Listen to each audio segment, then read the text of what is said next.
Bonsoir à tous, chers auditeurs de Radio Courtoisie, nouveau numéro des Chroniques de la Vieille Europe. Autour de moi, Pascal Esséric de la revue Éléments et Philippe Christel. Bonsoir messieurs. Bonsoir. Bonsoir Patrick, bonsoir aux auditeurs de Radio Courtoisie, et je voudrais faire un tout petit message à quelques... Ah, ça y est, vous commencez. Oui, très rapidement, c'est parce que j'ai rencontré quelques auditeurs actuels et peut-être demain contributeurs de valeur de notre émission ou d'autres émissions de la station, et donc je voulais passer un fraternel salut à Henri, Adrien, Auriol, Eulalie et Antonine. D'accord. Notre sujet ce soir, c'est une nouvelle maladie qui est arrivée depuis maintenant un bon moment. Elle s'est diffusée à vitesse grand V, c'est la russophobie. Et pour une fois, la France est en pointe dans cette nouvelle phobie. Depuis la crise ukrainienne, les médias ont accéléré le phénomène. La Russie est-elle vraiment redevenue un danger comme à la bonne époque soviétique avec ses réseaux d'influence dignes d'un polar de Vladimir Volkov? Où est-on dans une sorte d'énorme mascarade? Alors pour en parler ce soir, nous avons le plaisir de recevoir Jean-Robert Ravio. Bonsoir. Bonsoir. Vous êtes professeur de civilisation russe et soviétique à l'université Paris-Ouest Nanterre La Défense. Alors nous vous avions déjà reçu pour votre livre Démocratie à la russe aux éditions Ellipse. Nous avons parlé maintes fois de cette guerre froide qui n'en finit pas avec une presse française très souvent russophobe. Philippe Christel, les auditeurs le savent bien, l'évoque souvent sur Radio Courtoisie, mais j'ai l'impression qu'un cran supplémentaire a été franchi depuis quelques mois. Aujourd'hui, en France, on parle carrément d'éléments politiques, économiques, universitaires directement payés par Moscou. Je citerai comme exemple l'inégalable journaliste de Libération, Lorraine Millot, expliquant le 24 octobre même des instituts de recherche bien établis en France, comme l'Institut de Relations Internationales et Stratégiques l'IRIS ou l'Institut Français des Relations Internationales l'IFRI, sont parfois sensibles aux sirènes russes du fait des financements privés dont ils dépendent. Ces attaques sont plutôt nouvelles. Jean-Robert Ravio, vous êtes carrément, en tant qu'universitaire, votre nom n'est pas cité, mais enfin, on commence à se demander si tous les universitaires français sont pas payés par Moscou. Non, mon nom n'est pas cité, d'ailleurs il n'y aura aucune raison qu'il le soit, et je voudrais dire aux auditeurs que la Libération a publié à la suite de cette tribune assez déplaisante, éditoriale, je ne sais pas comment appeler ça, parce que c'est une journaliste qui l'a écrit, une réplique d'une de nos collègues de l'IFRI, justement, Tatiana Kastoueva-Jean, qui explique quand même que, effectivement, qui remet un peu d'ordre dans les esprits après cet article qui, moi aussi, m'a fortement déplu, fortement choqué, parce que c'était cette journaliste que je connaissais pas d'ailleurs. Bon, c'est pas la première fois qu'elle écrit sur la Russie, enfin dans Libération. En tout cas, c'était une claire, la complaisance vis-à-vis de Moscou. Enfin, on était dans des schémas de guerre froide et dans une accusation directe à l'égard de certains collègues, notamment Jacques Sapir et d'autres, qui me semblent être d'un autre temps et surtout, complètement erronés, à vrai dire. Mais comment l'expliquez-vous? Parce que on pourrait citer Libération, tout à l'heure je citerai aussi, on en parlera tout à l'heure, le Nouvel Os, mais aussi le Figaro qui à un moment a bien déliré. Aujourd'hui on s'attaque directement, avant on discutait sur la Russie, maintenant on discute plus, c'est-à-dire qu'on est en train de pointer l'ennemi français, des gens qui sont un peu soupçonneux. On a l'impression, oui, que c'est la cinquième colonne. Hein. Alors moi je m'explique pas ça d'un point de vue français, parce que plus exactement il y a plusieurs niveaux. Si on regarde la presse française, il faut distinguer la presse économique et la presse en général. Évidemment tout tourne en ce moment autour de cette histoire de Mistral. Donc ce qui était suggéré par Lorraine Millot, c'est que certains collègues, par exemple Philippe Migaud, est directement visé dans cette affaire, soutenaient en réalité des thèses proches, qui soutenaient des thèses en faveur de la vente des Mistral. Bon, je crois que c'est ça le point cardinal. Et certains titres, certains quotidiens ont peut-être envie de se faire un peu de virginité, ou acheter une virginité auprès de l'opinion publique ou de leurs lecteurs, ou ce qu'il en reste, en disant voilà, nous sommes des gens purs et durs, nous sommes des vrais journalistes, et nous dénonçons les complicités de la France, et bon, etc., etc. Je pense que cette histoire du Mistral est très importante. Bon, après, il y a aussi une accusation plus générale sur ce qui serait la Russie aurait une politique d'influence qui passerait directement par le financement d'un certain nombre d'instituts. Ça, j'ignore, mais je pense que ça me semble assez difficile. Ce que je peux dire en tant qu'universitaire dans une université publique française, Nanterre, c'est que il y a effectivement, ce qu'on voit arriver beaucoup, c'est la fondation Russki Mir, donc le monde russe, qui est une fondation proche du pouvoir, qui a une action très insistante, qui veut à tout prix monter des bibliothèques. Bon, mais en même temps, moi j'ai une approche assez pragmatique. Je pense qu'effectivement, si l'État russe ne fait pas ce qu'on appelle, alors je sais pas comment vous allez je m'apprête à mettre déjà mon premier euro dans le cochon, le soft power, c'est-à-dire la puissance, l'influence. Bon, si l'État russe ne fait pas une politique d'influence en matière culturelle, en matière n'essaie pas de donner une image positive de la Russie si l'État russe ne le fait pas, et si les fondations proches de l'État russe ne le font pas, qui va le faire? Bon, ils offrent des bourses, ils ont des projets qui semblent assez de se développer, et à titre personnel, je trouve que c'est plutôt pas mal, si on peut en faire profiter nos étudiants et en faire profiter nos collègues. Bon, ensuite, il y a des réseaux plus politiques, on parle beaucoup en ce moment des liens entre le Front National. Est-ce que le Front National ou une partie du Front National serait financé ou serait soutenu par la Russie? Il y a eu des visites de cadres du Front National à Moscou. Le président de la Douma, Naryshkin, a reçu. Bon. Alors ça, je pense que c'est derrière ces tribunes, celle de Laurel Millot et d'autres, on voit revenir cette affaire-là. Bon, attendons que des journalistes dignes de ce nom et sérieux fassent une enquête et nous disent ce qu'il en est. Est-ce que vous avez l'impression que la crise ukrainienne a-t-elle été un accélérateur de cette politique de diabolisation de la Russie? Oui, très clairement. Je pense qu'elle a vraiment polarisé très fortement le milieu universitaire aussi, et aussi chez les spécialistes de la Russie. Chez mes collègues, c'est devenu assez difficile, même. Il y a vraiment, je dirais, 2 camps, même 3 camps. Il y a aussi le camp des gens auxquels j'appartiens. Enfin, c'est-à-dire des gens qui essaient de comprendre ce qui se passe, ce qui n'est pas du tout évident. Oui, il y a une très forte polarisation et une volonté aussi, avec chacun ses non-dits. Moi, je m'intéresse beaucoup à ce qui s'est passé entre le 20 et le 22 février à Kiev. J'ai pas l'impression que ce soit, que cet intérêt soit tellement partagé chez les journalistes d'investigation, chez les journalistes et chez certains collègues qui soutiennent ouvertement d'ailleurs le gouvernement de Kiev. Bon. On peut rappeler peut-être pour nos auditeurs ce qui s'est passé entre le 20 et le 22 février. Alors, qu'est-ce qui s'est passé? Tout simplement, je m'intéresse aux circonstances du départ du président Yanukovych d'Ukraine. Chassé par un mouvement de masse, de manifestation de masse dit Maïdan, qui a duré plusieurs mois, enfin plus exactement 2 phases de plusieurs semaines, qui est un réel mouvement de mobilisation. C'est pas du tout, avec plusieurs éléments à l'intérieur. On va pas revenir là-dessus. Vous avez déjà fait des émissions et nombreuses émissions sur ces questions-là. Mais le point, pour moi, le problème, c'est de savoir dans quelles conditions historiques et politiques Yanukovych est-il parti. Voilà. Et ça, c'est un point qui est assez rarement discuté. Moi, dans le milieu dans lequel je suis, j'ai des collègues de toutes opinions avec qui je discute. Et c'est vrai que chez les spécialistes de l'Ukraine, et des bons spécialistes de l'Ukraine, plutôt, disons, globalement, majoritairement pro-Kiev, c'est vraiment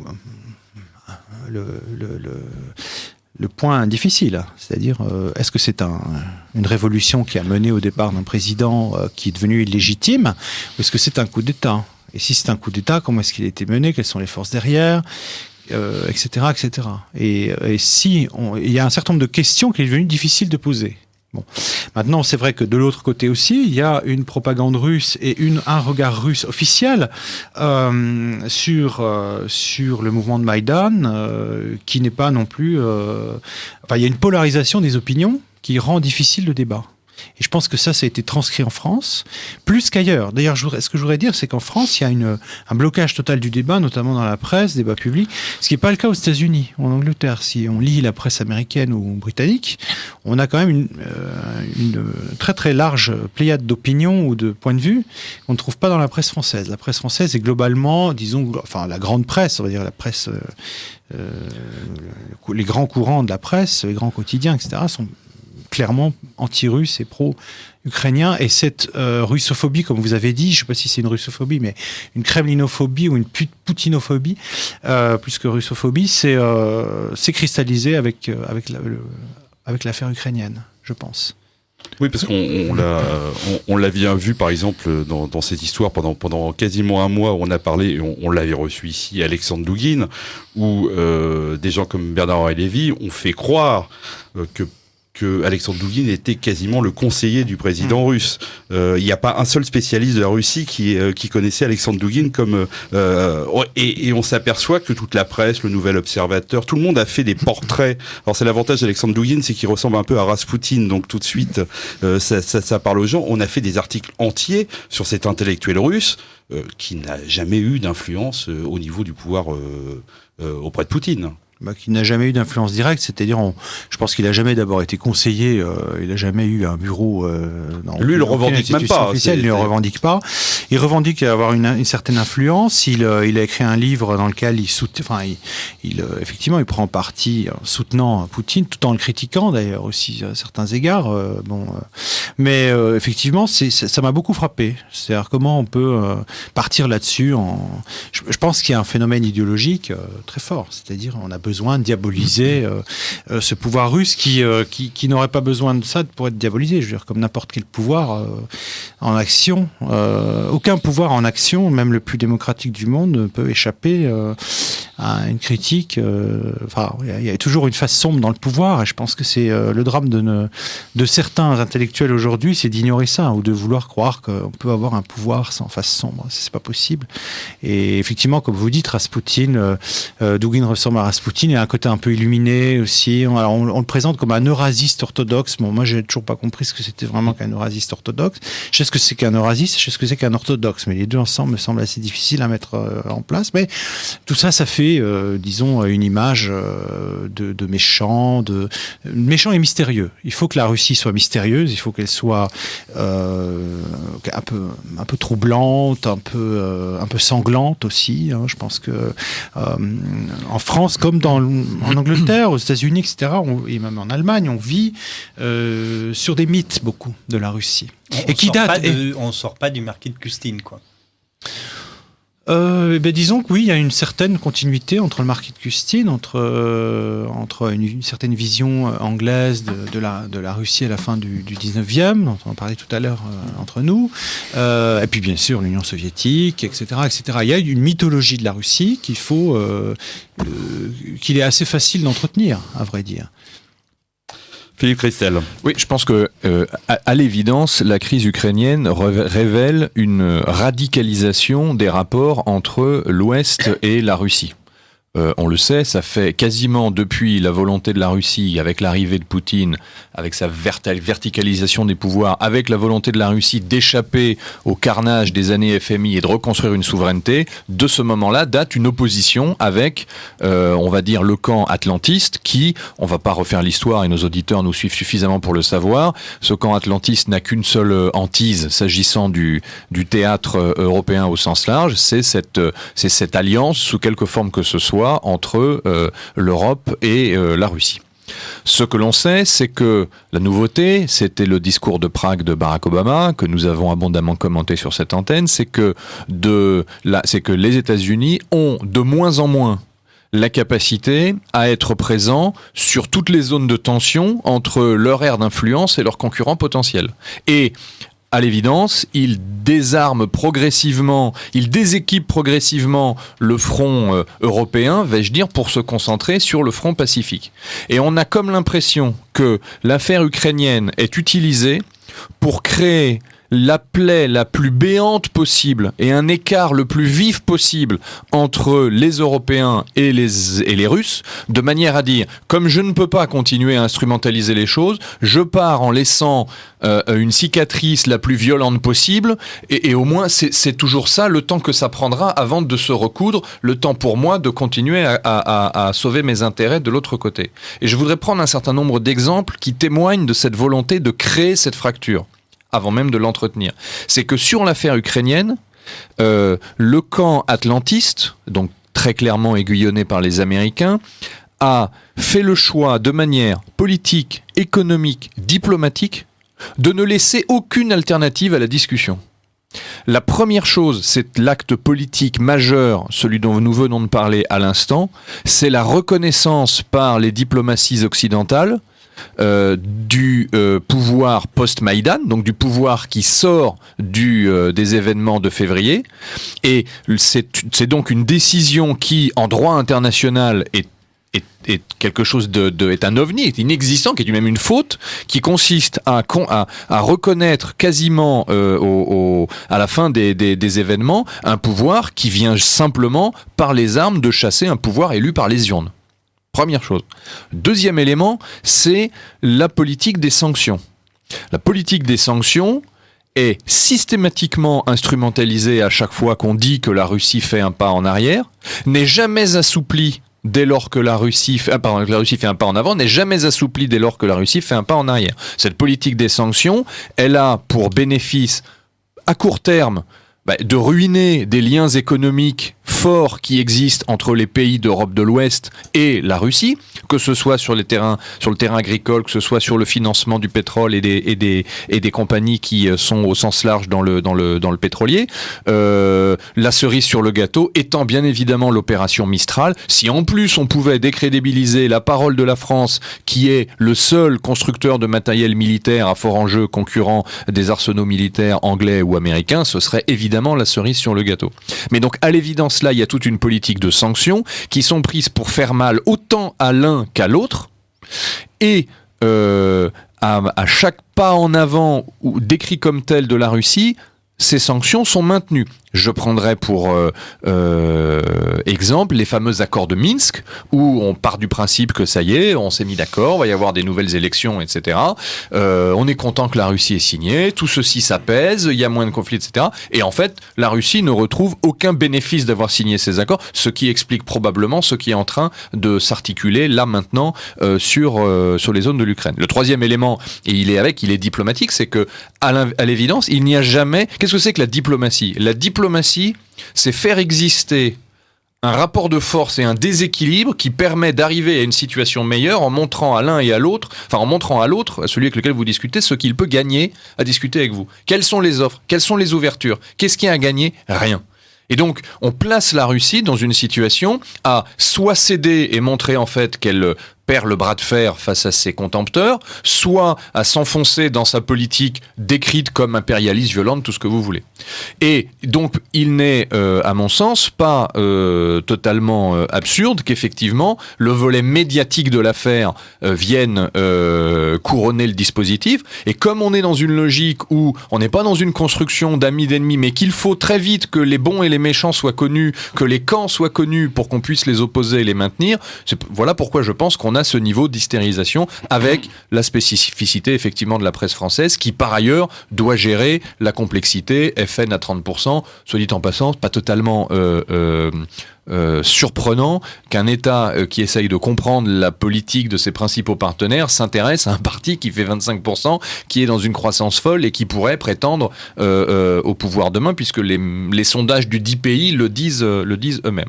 Et vous verrez que le dernier volet médiatique de l'affaire, on est en train de le préparer, et c'est amusant parce que c'est ce qui se passe à l'APEC en ce moment, donc au Forum Asie-Pacifique, où on va nous expliquer, vous allez voir que ce fumier de Poutine est en train de tomber dans les bras des Chinois, et que ces deux-là vont s'allier contre l'Occident.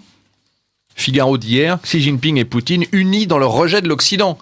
Poutine, avec tout ce qu'on fait pour lui, ce gars-là va s'allier aux Chinois. Donc vous allez voir que la construction va se parachever, et du coup, Xi Jinping et Poutine, ils sont alliés contre qui ? Ils sont alliés contre les États-Unis et nous, CQFD. Jean-Robert Avio là-dessus, et c'est vrai que la politique américaine, au moins ils sont clairs, il n'y a pas un complot qui est caché, ils disent clairement qu'ils ont fait pression sur les Européens, que ça n'a pas été facile, mais que... Oui, Joe Biden, dans un discours il y a quelques mois, a clairement dit devant une assemblée d'étudiants à Harvard que effectivement les Américains avaient eu recours à des pressions pour imposer l'idée des sanctions, idée à laquelle les Français et surtout les Allemands étaient assez réticents. Bon, il l'a dit ouvertement. Moi, je vais revenir tout à fait en complément de ce qui vient d'être dit sur le discours de Poutine du 24 octobre au club Valdai à Sochi, parce qu'il me semble effectivement que c'est un discours extrêmement important, qui fait suite au discours de Munich de 2007 et qui explique assez bien et qui revient assez bien sur la position russe. Enfin, on cherche à comprendre la position russe, la position de Poutine et son regard sur le monde, si on peut dire. Je pense qu'il faut quand même écouter ce qu'il raconte. Et moi, je fais ça, c'est un aspect de mes travaux de recherche, c'est de lire in extenso à peu près l'ensemble de ce qu'il dit, écrit, etc. Le site du Kremlin, d'ailleurs, est très bien fait. Absolument tout est d'ailleurs traduit en anglais pour ceux qui ne peuvent pas avoir accès au russe. L'anglais est quand même finalement assez pratique. Qu'est-ce qu'il dit ? Alors, il dit de manière assez claire, il se livre à une critique radicale de l'évolution des rapports de force de l'après-guerre froide depuis 91. Donc, on revient toujours à cette affaire de la fin de la guerre froide. Et donc, il dit voilà, à la fin de la guerre froide, les États-Unis ont imposé un nouvel ordre mondial. D'ailleurs, c'est le terme que Bush a employé, Bush père. On construit un unilatéralisme partisan de la globalisation, et on a aussi globalisé, disons, l'idéologie euro-atlantique, et on a vu l'OTAN aussi sortir de sa zone européenne pour aller en Irak ensuite, etc. Bon, être impliqué en Afghanistan, etc. Et on a vu aussi une alliance atlantique entièrement soumise aux intérêts américains. Et ce qu'il... Bon, je résume ce que dit Poutine, parce que le discours est assez long. Et contre ça, il faut construire un monde multipolaire et qu'on revienne aux fondamentaux de l'avant 91, où les règles en fait, où les règles du jeu international ne sont pas dictées par des valeurs supérieures, qui seraient des valeurs par exemple imposées par l'axe euro-atlantique, mais par un espèce d'accord, de consensus entre les grandes puissances. Il dit voilà, je cite, les États-Unis, dans une mauvaise traduction, qui est la mienne, j'assume, les États-Unis qui se sont déclarés vainqueurs de la guerre froide n'ont pas vu le besoin qu'il y avait à reconstruire un nouvel ordre mondial multilatéral. Au lieu de ça, au lieu d'établir donc un nouvel équilibre mondial, essentiel pour maintenir l'ordre, la stabilité et la paix, les États-Unis se sont lancés dans des entreprises qui ont mené à de forts déséquilibres stratégiques en leur faveur. Donc je pense que cette lecture du monde, elle est assez, qui est celle de Poutine, et elle n'est pas seulement celle de Poutine. D'ailleurs, Poutine n'est pas j'y reviendrai peut-être tout à l'heure, mais c'est sur le pouvoir, comment fonctionne le pouvoir en Russie. C'est pas un leader, enfin c'est pas un dictateur type Kadhafi, hein, c'est absolument rien à voir. Il y a un fort consensus sur cette vision du monde et cette lecture du jeu international aujourd'hui à Moscou, qui dépasse largement d'ailleurs le pouvoir, le Kremlin. Il y a des gens qui sont d'ailleurs aussi pas d'accord, mais en gros c'est la vision russe des choses, hein, de 90% disons des experts, des politistes, des journalistes, etc. C'est la manière dont on voit, c'est-à-dire une espèce d'unilatéralisme américain qui empêche, et comme vous le disiez tout à l'heure très justement, qui bloque aussi la relation entre la Russie et l'Europe. Et ce que les Américains sont sans doute en train de faire en mettant cette pression avec les sanctions, c'est de pousser l'Europe à prendre ses responsabilités dans s'il y a un axe euro-atlantique, ce que les Américains sont en train de se désengager financièrement, militairement, etc. L'idée aussi, c'est de passer le relais à une puissance européenne qui et cette puissance européenne qui, pour les Américains, devrait prendre le relais de l'espèce de puissance tutélaire sur l'Europe, c'est clairement l'Allemagne. Bon.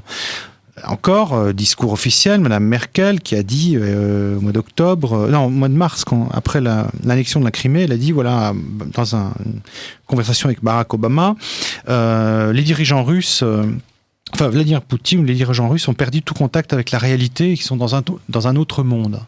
Ça m'a beaucoup frappé cette phrase, parce que pourquoi Madame Merkel, qui est quand même quelqu'un d'assez raisonnable, qui a l'air d'être une dame qui pèse chaque mot qu'elle peut dire, a-t-elle éprouvé le besoin de faire savoir à la presse qu'elle avait dit ça à Barack Obama, parce que c'est pas quelque chose de public, c'était une conversation avec Barack Obama qui a été publiée. Et en réalité, moi ça m'inspire sous forme de question, c'est-à-dire qui est dans un autre monde? Est-ce que c'est Angela Merkel? Est-ce que c'est Poutine qui est dans un autre monde? Est-ce que c'est les dirigeants euro-atlantiques qui sont dans un autre monde? C'est quoi le monde, justement? Encore une fois, et dernier point, pour tout à fait rebondir sur ce que vous avez dit sur la Chine comme espèce de épouvantail L'ancien oligarque Mikhail Khodorkovsky, qui était assez longtemps en prison, qui était libéré cette année, l'année dernière, je ne le présente plus, qui maintenant vit à Berlin, s'est lancé dans toute une campagne depuis quelques semaines de conférences qui sillonne le monde. Il est à Washington, il est à Oslo, etc., à Prague, Et à Washington, le 3 octobre dernier, il a prononcé devant Freedom House, donc l'ONG américaine de promotion des droits de l'homme, de la démocratie, etc., financé à 100% par le National Endowment for Democracy. Je suis désolé, je suis obligé de... Non, mais là, on a le droit. Voilà. C'est des noms propres, ça va. C'est un nom propre, donc la Fondation pour la démocratie, donc qui est une fondation entièrement financée par l'État, par le Congrès, avec une dotation du Congrès.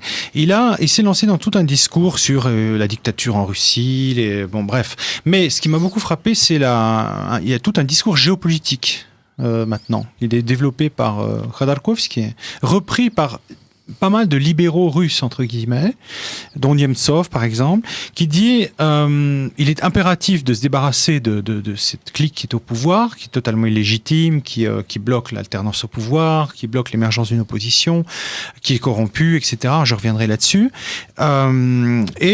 Pourquoi ? Parce qu'il faut absolument que la Russie entre, on peut dire, fasse partie du camp occidental contre la Chine. Parce qu'il faut vraiment que la Russie comprenne qu'elle va se faire bouffer par la Chine. Voilà. Il y a même un de mes collègues et amis russes, tout à fait très libéral, ex-dissident, etc., qui publie beaucoup sur son blog et qui a dit, le Kremlin, maintenant, c'est une sorte de comité du parti de Pékin. En fait, Poutine est un agent de Pékin. Voilà. Donc c'est intéressant ce qui se passe évidemment, c'est une guerre des représentations.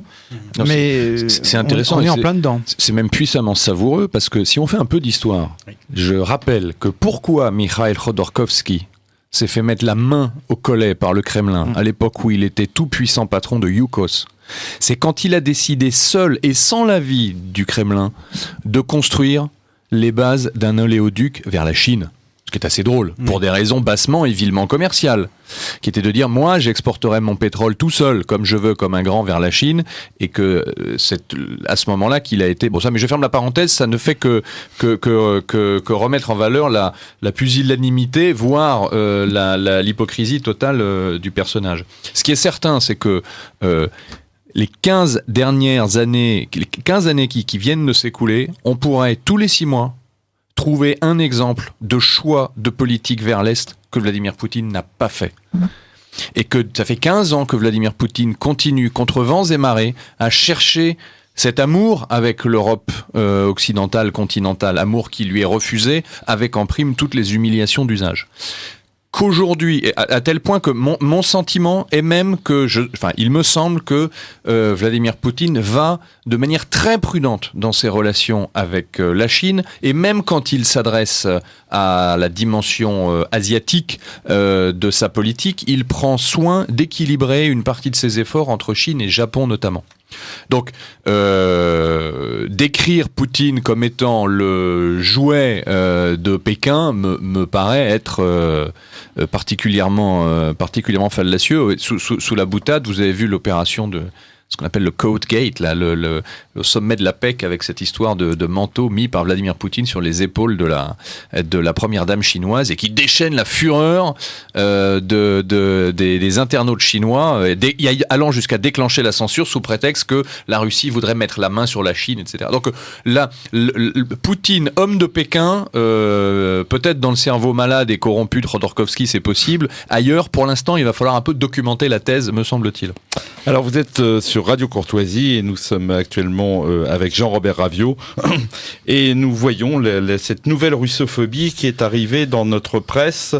Jean-Robert Ravio, contrairement à ce qu'on croit, c'est que au sein même du pouvoir russe, j'ai l'impression que les attaques occidentales ont soudé un peu plus le russe de la rue avec Poutine. Et en même temps, le paradoxe, c'est que ces attaques occidentales ont un peu affaibli les adversaires du président, qu'on n'entend plus. C'est-à-dire les Russes du jour au lendemain se sont remis à être pro-poutiniens, ce qui n'était pas le cas juste avant la crise ukrainienne. À vrai dire, moi, je suis assez sceptique parce que, enfin, effectivement, l'opinion, si on regarde l'opinion publique, les sondages, etc., donnent. Oui, à partir du moment où on croit aux sondages qui sont. Oui, c'est-à-dire, les sondages sont devenus, la cote de confiance en Poutine a fortement augmenté après l'annexion de la Crimée. Il y a eu toute une opération en Russie de propagande en faveur du rattachement de la Crimée. On a parlé de Krymnach, la Crimée c'est à nous. Propagande qui était menée avec des ficelles assez grossières et assez soviétiques, hein. Il faut le dire très clairement. Est-ce que cela a augmenté la cote de popularité de Poutine, la cote de confiance? Peut-être, oui. Mais je pense que les choses sont bien plus complexes que ça. Et en fait, en réalité, certes, mais je pense que la cote de popularité n'est jamais tombée très bas. Mais il est vrai que les résultats des élections de décembre 2011 ont montré un tassement. Il y a eu une désillusion ou peut-être une désaffection à l'égard du système au moment où Medvedev, où il y a eu cette sortie du tandem et où le président sortant Medvedev a donc adoubé, si on peut dire, Poutine comme successeur. Il y a eu une véritable réaction assez profonde je dirais même chez des gens qui ont finalement voté Poutine ensuite, vraiment on nous prend pour des idiots quand même, quelque part. Bon, ce système, il y a eu ensuite cette vague de manifestations à Moscou et dans les grandes villes en 2011-2012, pendant l'hiver, la fameuse révolution des neiges, entre guillemets, où il y a eu une réelle mobilisation. Bon, il y a une réelle mobilisation d'une certaine partie de la population. J'avais publié un petit article tout petit là-dessus où je voyais quand même que c'était la Russie la plus bobo en fait. Bon, je dis pas ça d'ailleurs de manière méprisante. C'est vraiment les classes urbaines supérieures, les plus jeunes, ce qu'on appelle les classes moyennes, etc., etc. Mais dans ces mobilisations, on pouvait voir aussi des choses qui n'ont pas été tellement. Si on regarde la presse française, ça a été assez peu couvert. On a beaucoup montré la partie libérale de ces manifestations démocratiques, les leaders, qui sont. Je reviendrai dans une minute. Mais il y a aussi toute une dimension nationaliste à cette protestation et à cette mobilisation. Il y a aussi en Russie aujourd'hui une opposition entre guillemets de rue nationaliste assez forte dont le pouvoir a très peur en fait. Bon, donc qu'est-ce qu'il y avait dans la rue entre 2011 l'hiver 2011-2012? Il y avait des entre guillemets démocrates et il y avait aussi beaucoup de nationalistes qui se sont d'ailleurs qui ont partagé les tribunes, place Pouchkine, etc., etc. Tout ça c'était très intéressant à voir. Et quand je dis nationaliste, c'est beaucoup de nationalistes, on pourrait appeler nationalistes ethniques, des gens qui sont en faveur d'une Russie, la Russie aux Russes, etc., etc., qui est un type de nationalisme assez nouveau en Russie, en fait, post-soviétique. Bon. Face à ça, le pouvoir a plutôt réagi de manière habile. Il y a eu pas mal de réformes politique. Les gouverneurs ont été de nouveau élus au suffrage universel. On a changé la loi sur les partis. On a assoupli les conditions d'enregistrement officiel des partis politiques. C'est-à-dire qu'on est revenu sur toute une série de mesures d'administration politique, comme j'ai dit dans mon bouquin, c'est-à-dire de contrôle politique qui empêche en Russie, ce qui fait qu'aujourd'hui on est dans une situation de démocratie sans alternance. Bon, c'est une démocratie sans alternance. Il n'y a pas d'alternance possible parce qu'il n'y a pas d'alternance possible dans ce système. On est en Russie dans un système sans alternance et on est chez nous dans une alternance sans alternative, comme j'explique souvent. Bon. Alors, qu'est-ce qui s'est passé finalement? Les manifestations, il y a eu quelques arrestations arbitraires même, il y a eu quelques affaires qui ont été pas mal montées en épingle. Que représente finalement, disons, la frange libérale de cette protestation? Elle représente une petite partie de la population et une partie sociologiquement bien déterminée dans les grandes villes, etc., etc. Elle n'a pas beaucoup d'appui, elle n'a pas beaucoup de profondeur sociologique. Quand on voit aujourd'hui le discours de Khodorkovsky, et moi j'étais étonné de voir que Khodorkovsky, dans son discours de Freedom House, il y a pas mal de journalistes français notamment, mais aussi américains, anglais, ils disent c'est formidable, c'est un discours qui porte les valeurs libérales libérales. À Sciences Po, on a vu Khodorkovsky aussi venir faire c'était il y a 15 jours. Mais en réalité, c'est un discours sans vouloir, on pense qu'on veut des valeurs libérales et de Khodorkovsky. Personnellement, je pense elles n'ont pas beaucoup de résonance en Russie, en fait. Pas énormément. Est-ce que le discours de Poutine a une résonance ? Oui et non. En fait, le fondement réel de la légitimité de Poutine, c'est sa personne. On est dans une sphère un peu monarchique, et c'est une certaine désaffection générale à l'égard du politique qui va de pair. Et ce qui est frappant dans les sondages, c'est de voir à quel point la popularité de Poutine existe, est réelle. Enfin, la popularité, sa légitimité, il est élu largement. Sa cote de popularité ne baisse pas et monte. Et en même temps, si on pose la question, que pensez-vous du système politique ? Que pensez-vous des élites politiques ? Il y a une très grande désaffection à l'égard de. Donc il y a à la fois un plébiscite à l'égard de celui qui est à la tête de l'État, et une très grande désaffection à l'égard du système politique. Donc c'est quand même c'est quand même un paradoxe fondamental. Et on ne peut pas passer à côté de ça quand on analyse la Russie aujourd'hui. Oui, pour compléter à mon tour, effectivement, quelques éléments. Le premier, c'est que le camp, effectivement, de l'opposition dite libérale, ayant très vite été comprise et instrumentalisée par le système médiatique occidental extérieur à la Russie, a créé une espèce de course à l'échalote d'un certain nombre de stars. On se souvient à l'époque de Irina Kharamata. Aujourd'hui, on a connu bien évidemment l'éternel et l'inoxydable, mais je pense que ça y est, c'est fini, là, Garry Kasparov.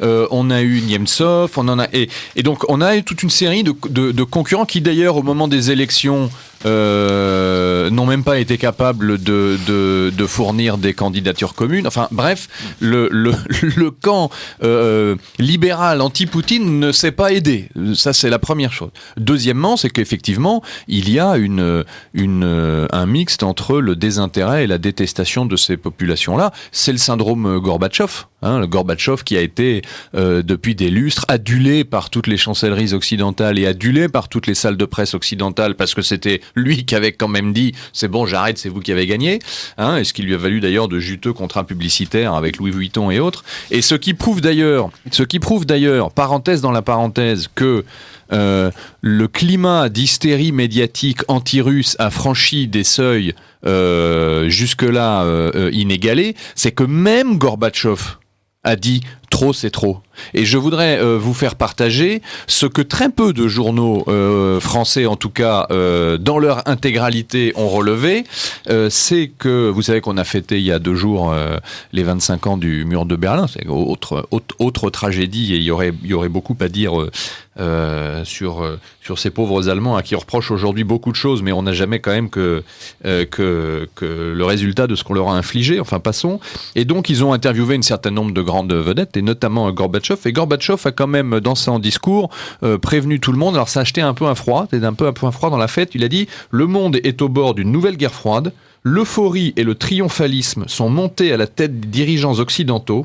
Tirant profit de la faiblesse de la Russie, ils ont cherché à prendre le monopole de la domination du monde. » Jamais on a entendu ça dans la bouche de Gorbatchev, qui était jusque-là le VRP préféré des salles de presse. Le troisième élément, peut-être, pour répondre à votre question sur dans quelle mesure la volonté d'influence libérale ou occidentale n'a-t-elle pas, par son outrance, desservi la cause des opposants à Poutine ? Bien évidemment.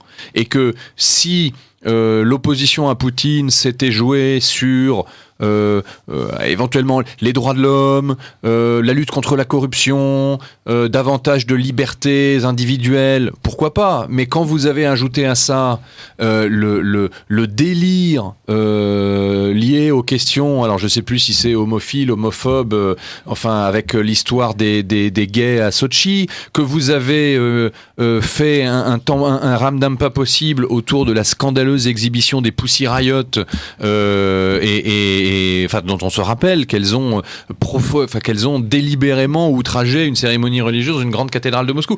Donc vous avez pour le Russe moyen, il est difficile pour lui d'expliquer que en fait dans tout ce cortège occidental, bon, il y a des valeurs qu'on pourrait refuser, mais non, lui il voit un seul système et assez spontanément il lui fait pas tellement envie. Donc il y a aussi ça, je pense que c'est à la fois les stigmates propres à ce système qui porte en lui-même ses propres tares et les choses ne sont pas si simples qu'on puisse manipuler les choses pour envoyer tel type de valeurs et pas telles autres. Mais à l'évidence, le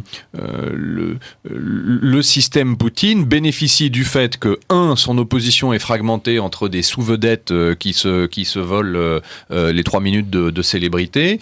2,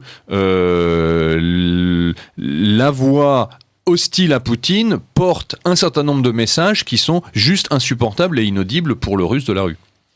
Il y a un peu un mystère Poutine. En France, on le présente comme, tout le monde sait, c'est un ancien membre du KGB, mais Poutine, il a fait de la politique avant d'arriver au pouvoir. Comment ça se fait qu'en France, on ne parle jamais de Poutine, de son parcours, et contrairement peut-être, c'est vrai qu'en préparant cette émission, il y a quand même quelques articles qui expliquent bien que Poutine ne détient pas tout le pouvoir comme un dictateur en Russie, et que même la politique intérieure, il a une tendance en ce moment à déléguer plus qu'autre chose, ou même parfois à ne pas maîtriser. Mais c'est délégué, je sais pas. En tout cas, il y a deux aspects. Poutine effectivement est un monarque élu. Je pense que la dimension monarchique, la forte dimension monarchique du système, qui ne veut pas dire dictatorial, mais monarchique, est tout à fait remarquable. Et c'est quelque chose qui m'intéresse beaucoup de voir comment ce monarque est monté en puissance. Lui qui n'était pas un politicien au départ, même s'il était dans l'ombre des politiques. Il a été effectivement colonel du KGB, il a notamment en Allemagne de l'Est, ensuite il est revenu en URSS au moment de la chute de l'URSS, il a démissionné et il est entré au service comme bras droit du maire de Saint-Pétersbourg. C'est surtout là qu'il a vraiment appris c'est là qu'il a appris la politique et qu'il est entré, je dirais, dans le clan Yeltsin, enfin pour simplifier les choses. Et en 96, à la suite de la défaite du maire de Saint-Pétersbourg aux élections, il a été, avec quelques autres, notamment des gens très célèbres qui sont aujourd'hui dans son entourage politique, très proche, a été appelé à Moscou, donc à l'administration fédérale. Et puis ensuite, il est monté je pense qu'il y a quand même beaucoup de choses publiées, y compris en français, sur son parcours. Bon, simplement, il faut effectivement peut-être l'aspect ancien du KGB surdétermine peut-être la biographie de Poutine encore dans toutes les têtes, parce que c'est effectivement peut-être pas. C'est évidemment que c'est très important et ça explique beaucoup sa manière de fonctionner d'ailleurs, sa manière de travailler, mais ça n'est pas la seule chose. Bon, ce qui est important pour comparer par exemple avec la France, par exemple, si on compare les présidents français successifs après le général de Gaulle et après Pompidou, c'est-à-dire Giscard, Mitterrand, Chirac, Sarkozy, etc. Ces gens-là avaient occupé tous les postes possibles de politiciens. Maire, conseiller général, député, etc. Bon, ministre, différents ministères. Or, Poutine est arrivé, il avait été élu président de la Russie, et avant d'avoir été élu président de la Russie, il était élu à rien. Comme François Hollande. Comme François, oui, c'est ce que j'allais dire. François Hollande était quand même maire de Tulle, il était maire de Tulle, président du Conseil général de la Corrèze. Non. Oui. Et puis surtout, François Hollande a été pendant longtemps responsable du parti, président du secrétaire général du Parti socialiste. Que Poutine n'était absolument dans aucun parti, etc. Donc ça, c'est quand même quelque chose de très important. Alors la dimension monarchique qui se construit médiatiquement j'ai beaucoup travaillé sur le Poutine en 2000, 2001, et puis aujourd'hui, si on compare les conférences de presse, l'aisance médiatique avec laquelle il se montre à la fois sur la scène intérieure, sur la scène internationale, c'est extrêmement, et c'est un véritable, c'est une révolution personnelle. Je pense que la trajectoire personnelle de Poutine est très intéressante, et peut-être un peu tôt pour faire une recherche là-dessus. Mais cette dimension monarchique lui donne un pouvoir, elle est très importante, le fait d'être élu au suffrage universel, la dimension de monarchie élective démocratique. Bon, ça lui donne du pouvoir face aux deux pôles, je dirais, de pouvoir en Russie, qui sont d'un côté la bureaucratie ou les bureaucraties fédérales, régionales, etc. Et c'est pas rien que de maîtriser ces bureaucrates. Et de l'autre, les oligarchies. Et Poutine se trouve en fait en position à la fois d'arbitre, des bureaucrates, de chef de la bureaucratie. Il a réussi, ce qui est à mon sens, son grand mérite, c'est d'avoir réussi à imposer aux oligarchies la loi de la bureaucratie, ou la loi des bureaucraties fédérales. En Russie, c'est vraiment maintenant la bureaucratie qui contrôle qui devient oligarque. On a vu que Poutine avait coopté dans l'oligarchie, la nouvelle oligarchie, des gens qui venaient de son entourage, Syetchine par exemple. Bon. Alors que dans les systèmes politiques occidentaux, où on est aussi dans tous les systèmes politiques des grands pays développés, ont ces deux, je dirais, mamelles, oligarchie d'un côté et bureaucratie de l'autre. Simplement, ce qui est intéressant en Russie, ce qui distingue la Russie, c'est qu'il y a un monarque au milieu qui arbitre et qui a beaucoup de pouvoir. Mais ce pouvoir n'est pas un pouvoir, je dirais, d'en haut, vertical. C'est un pouvoir où l'autoritarisme, où on est plutôt dans l'arbitrage permanent, dans le compromis permanent. Et ce qui domine dans les dirigeantes, c'est plutôt les rapports de clientélisme et les arbitrages entre clientèle et clan, plutôt qu'un autoritarisme direct. On a l'impression, comme ça, vu de loin, il y a un certain discours martial. Poutine travaille aussi beaucoup cette dimension-là parce que c'est aussi un des vecteurs de son pouvoir et de sa popularité qui fait son pouvoir. Donc le côté je décide, on connaît tous les images. Il est tout à fait capable de monter dans un avion de chasse, tout à fait capable de se donner, de projeter cette image dans toutes les têtes. Mais en réalité, sa manière de gouverner, elle s'appuie davantage sur des compromis permanents, des négociations permanentes, etc., etc. Il y a une très bonne étude qui a été publiée par une cabinet de consultants qui s'appelle Minchenko, qui est sur Internet, qui est en russe et en anglais, qui s'appelle Politburo 2.0. Bon, Politburo, ça fait référence à l'ancien bureau politique du Parti communiste de l'Union soviétique, et qui essaie cette étude très bien documentée et très bien informée, avec fondée sur beaucoup d'entretiens avec des membres de l'administration présidentielle, du gouvernement, des grandes entreprises, des oligarchies, on va dire, en Russie. Cette étude conclut à ce qu'effectivement, on est dans un système où l'informel, où la négociation ou le compromis sont davantage que, je dirais, l'autoritarisme, la règle. Simplement, tout ça se passe dans un cercle assez fermé, étroit et fermé. C'est-à-dire que assez peu de choses filtrent dans la presse, ou ce qui filtre dans la presse est toujours à passer à un second filtre d'interprétation, d'initié. Donc ça suppose de lire beaucoup de choses, d'avoir pas mal de contacts, de croiser les sources, etc., etc., pour essayer de comprendre comment ça se passe. Alors, ce qui est tout à fait intéressant dans le mode de fonctionnement du poutinisme au pouvoir, c'est effectivement le contrôle de l'information. Et ça, c'est quand même quelque chose qui vient de sa carrière d'agent de renseignement et de sa formation professionnelle d'agent de renseignement, c'est-à-dire que la circulation de l'information est très maîtrisée. Bon, sous Yeltsin, pas mal de choses filtraient, passaient dans la presse, on avait on savait plein de choses, beaucoup de gens parlaient, etc. Et maintenant, avec le système Poutine, c'est beaucoup plus contrôlé. Voilà, donc c'est beaucoup plus difficile. Mais en même temps, les apparences ne correspondent pas à la réalité. C'est-à-dire qu'on sait qu'il y a pas mal de choses qui sont quand même écrites, où on peut avoir quand même pas mal de sources qui montrent que on n'est pas dans un système, dans le système autoritaire auquel on voudrait nous faire croire. Et le seul exemple qui me semble probant, c'est de regarder ce qui se passe en Tchétchénie, la manière dont la Tchétchénie est gouvernée, et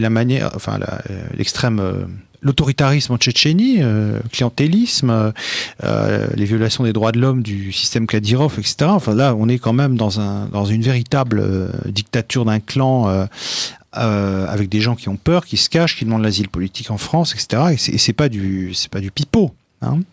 Comment ce système Kadyrov en Tchétchénie peut-il fonctionner en Russie, si Poutine était un autocrate, et s'il n'était pas quelqu'un qui, je dirais, pratique le compromis, la Tchétchénie, ce pouvoir-là aurait été depuis longtemps mis à bas et on aurait une espèce de dictature, enfin une espèce de gouvernement militaire russe en Tchétchénie. Or, c'est pas possible.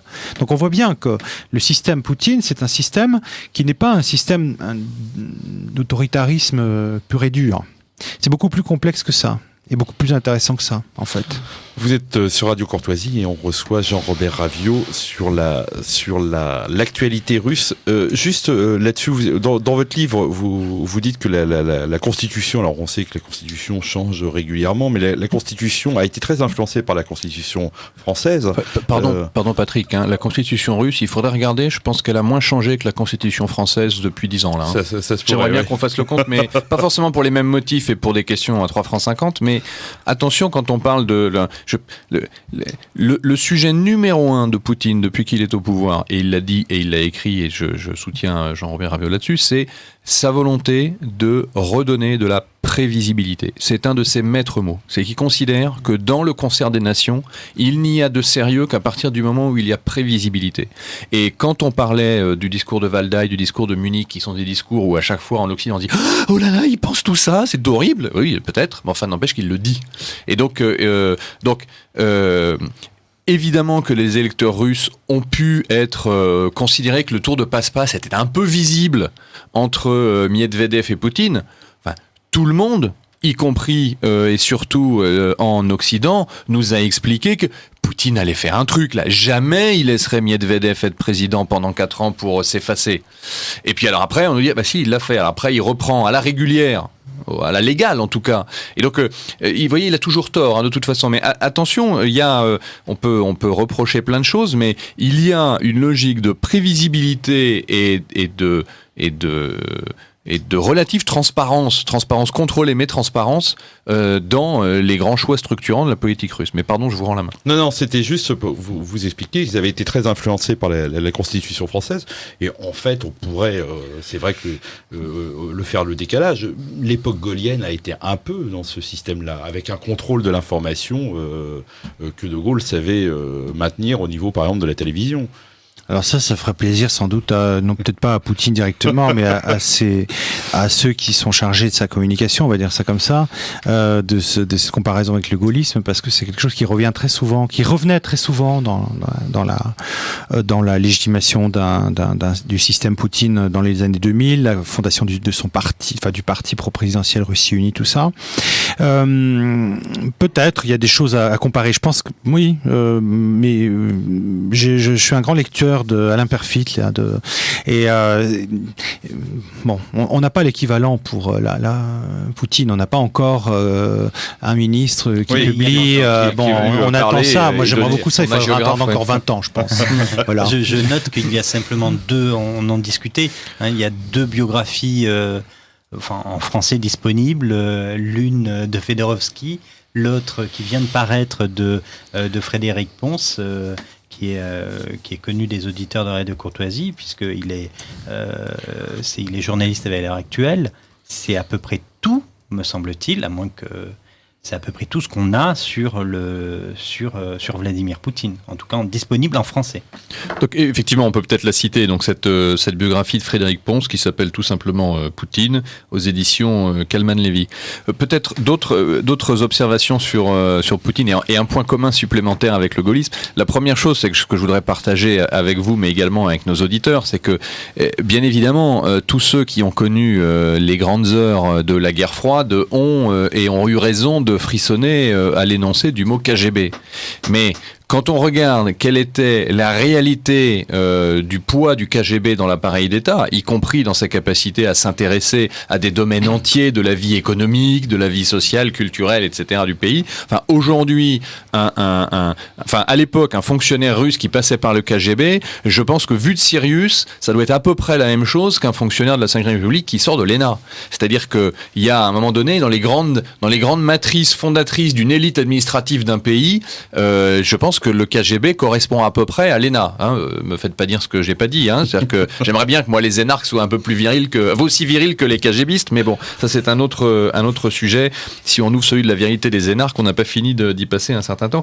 Mais ça c'est la première chose. La deuxième chose, c'est que faut pas oublier non plus que les événements créent les hommes. Et effectivement, ce qui est tout à fait fascinant dans l'ascension de Vladimir Poutine, c'est qu'à un moment donné, il arrive après ce passage à Saint-Pétersbourg, il arrive dans la famille de Poutine, et à un moment donné, on pense à lui pour être celui qui va pouvoir tenir le couvercle sur la marmite. Et puis à un moment donné, les événements faisant les hommes, Poutine s'émancipe, et c'est ça qui fait qu'il travaille sur sa capacité à maîtriser, enfin ce que vous disiez tout à l'heure. Donc, et ce qui serait vraiment intéressant, c'est de comprendre à quel moment à quel moment le golem s'échappe.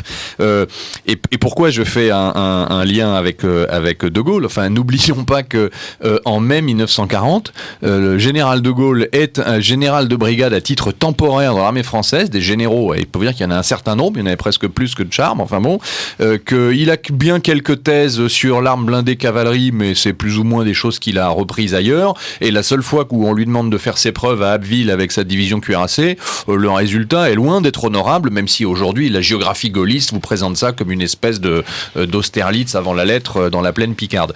Et puis voilà, les événements font que. Alors, Poutine n'a pas vécu une guerre mondiale, mais l'état de désintégration de la Russie s'apparente largement au chaos qui a pu mettre en situation le général de Gaulle. Si on prend Churchill sort de la Première Guerre mondiale essoré, ridiculisé, humilié par ses échecs, notamment aux Dardanelles et sur la conception de la guerre maritime, plus un certain nombre de scandales personnels, et il va être pourtant l'homme auquel la Seconde Guerre mondiale, la Grande-Bretagne devra probablement son salut. Et puis troisième élément, nous sur la force des tendances centrifuges qui reposent sur l'homme de synthèse qui doit être au Kremlin. Enfin, il faut jamais oublier que la Russie, c'est 7 ou 9, je veux pas dire de bêtises, fuseaux horaires, c'est 140 millions d'habitants, c'est le plus grand pays du monde. Enfin, ça ne se gouverne pas effectivement comme la France de Napoléon avec 95 préfets qui sont aux ordres dans la demi-heure. Il nous reste quelques minutes. Jean-Robert Ravio, je ne vais pas vous demander de jouer à Nostradamus, mais il va bien falloir qu'on sorte de cette position. L'Europe va bien être obligée de faire un pas en avant et dialoguer avec Poutine. Ils n'ont pas le choix. Moi, je suis assez inquiet, à vrai dire, quand je vois la situation en Ukraine aujourd'hui et le blocage actuel, parce que c'est vraiment quelque chose de très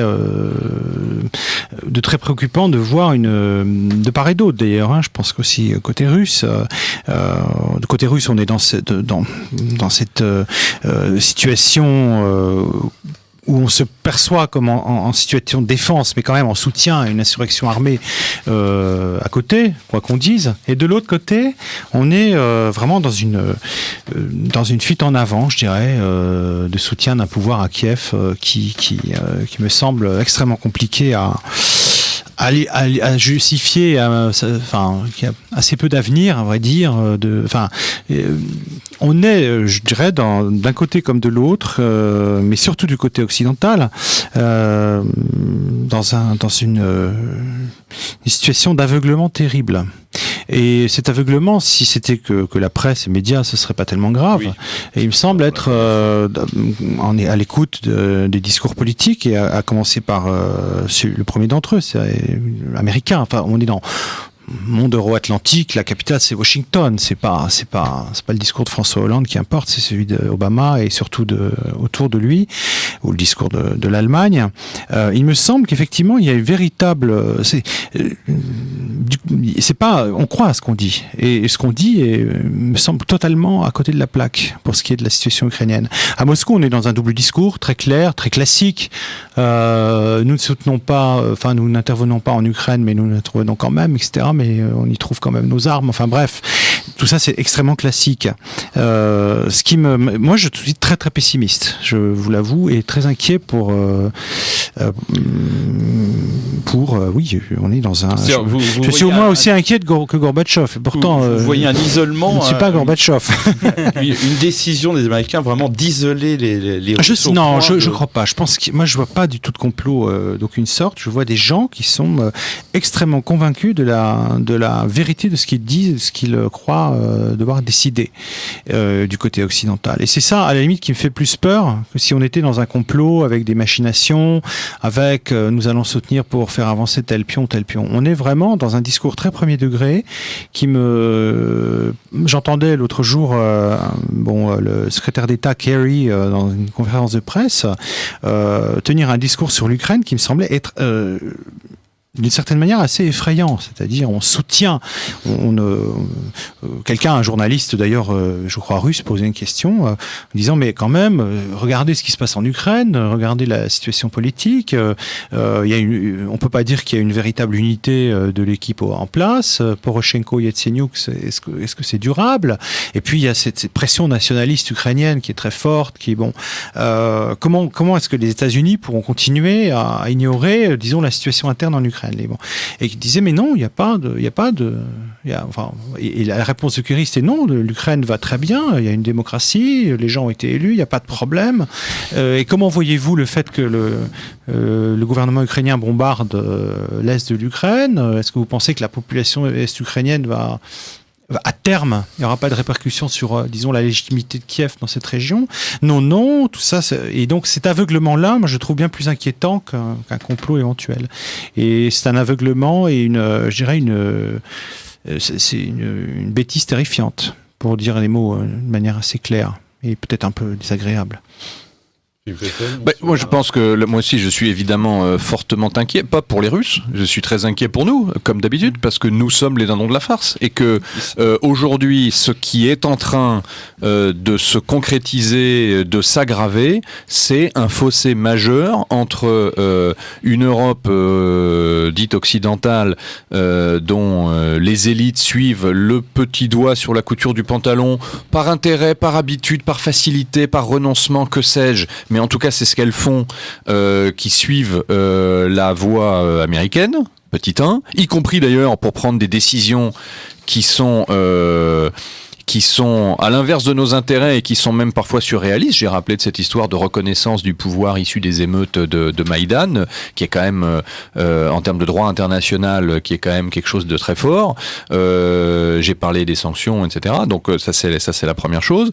Donc et deuxièmement, c'est que ça se traduit par effectivement une crispation des opinions publiques. Or, la réalité de l'amitié entre les peuples et des liens du business, ça se fait au plus près du terrain. Et vous avez aujourd'hui toute une génération d'entrepreneurs, de jeunes diplômés qui viennent représenter les grandes entreprises françaises en Russie où il y a des marchés à prendre et à construire. Tous ceux qui font le voyage vous décrivent une Russie qui n'a rien à voir avec celle qu'on leur a appris. Le problème, c'est que ces gens-là sont de moins en moins nombreux parce que tout simplement, il y a d'abord un certain nombre d'activités qui sont gelées du fait des sanctions, et deuxièmement, on leur explique que, attention, si tu vas y aller, patati, patata, etc.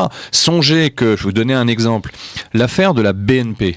L'affaire de la BNP avec cette fameuse sanction de 9 milliards imposée à la BNP. Il y a un certain nombre de conséquences de ça. C'est que notamment la BNP est obligée d'héberger... Les Américains, faut pas oublier. C'est les Américains qui ont mis... Les Américains ont mis à l'amende 9 milliards de dollars, donc un peu plus de 7 milliards d'euros la BNP, et donc la BNP a payé, a plaidé coupable et a accepté donc un mémorandum avec un certain nombre de choses. Dans ces choses-là, il y a l'obligation pour la BNP d'héberger dans ses locaux et de payer les heures et les frais des experts de la SEC, qui est l'organisation de gouvernance majoritaire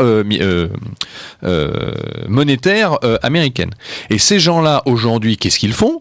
Ils font régulièrement l'audit des différents cadres et dirigeants de la BNP pour savoir qu'est-ce que vous faites, c'est quoi votre business, vous faites quoi sur le pétrole, vous faites quoi avec les Russes, etc.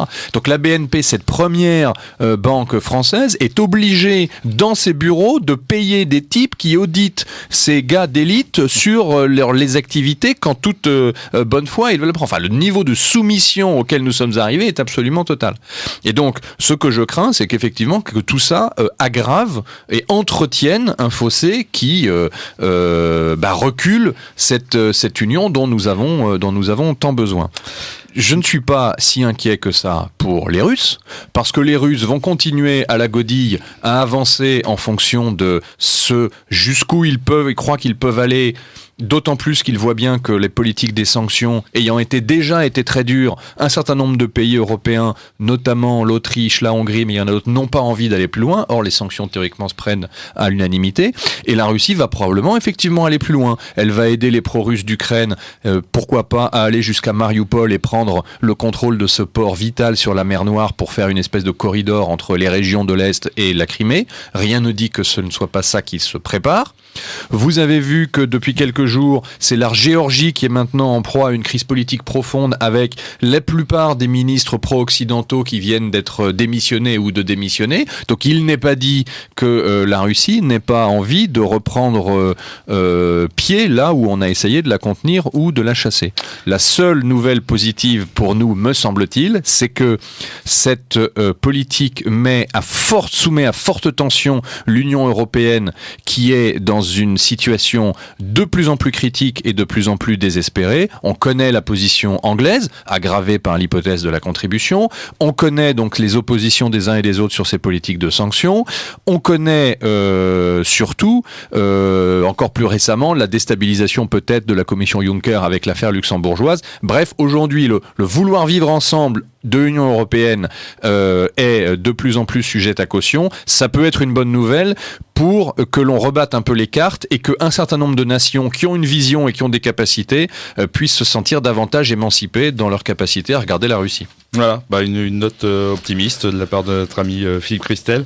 On va faire juste une pause. Alors je remercie Jean-Robert Raviot. On peut trouver encore son livre Démocratie à la russe, pouvoir et contre-pouvoir en Russie, qui reste toujours d'une actualité parce que aux éditions Ellipse. Aux éditions Ellipse, il est sur le fond et je vous le conseille vivement. Juste pour terminer, à une époque de l'Union soviétique, les journalistes occidentaux avaient moins de problèmes parce que j'ai retrouvé ça dans cet excellent livre La désinformation, arme de guerre de Vladimir Volkov, où le vice-président du comité olympique, c'était à l'époque des Jeux olympiques de Moscou, le vice-président du comité olympique soviétique avait de bonnes raisons de conclure cette dernière conférence de presse tenue à Moscou avec les journalistes occidentaux par ces mots: messieurs, je suis content de vous. Voilà, ça prouve qu'à une époque, les journalistes n'avaient pas du tout le même discours. Et oui, mais il y avait un lien qui s'appelait le marxisme, mais c'est pas totalement la même chose. Et un message d'un auditeur qui nous dit sur Vladimir Poutine: vous oubliez le livre de Yannick Jaffré, Vladimir Bonaparte Poutine, que j'ai pas lu. Que j'ai lu, et qui est un essai très intéressant et très audacieux, qui consiste à prendre l'objet Vladimir Poutine dans sa dimension idéologique et de faire le pari qu'on peut le comparer à une sorte de Bonaparte. Et c'est un essai très bien écrit, extrêmement cultivé, avec une vraie thèse, et voilà. Voilà. On n'a pas cité l'éditeur. Je les parle, mais c'est cet auditeur qui est de Bruxelles nous donne simplement. Donc c'est le livre Vladimir Bonaparte Poutine, Yannick Jaffré, je pense qu'on le trouve. Mais qui n'est pas une biographie de Poutine. Ouais, qui n'est pas une. D'accord. Voilà. Ok. On va faire une légère pause et puis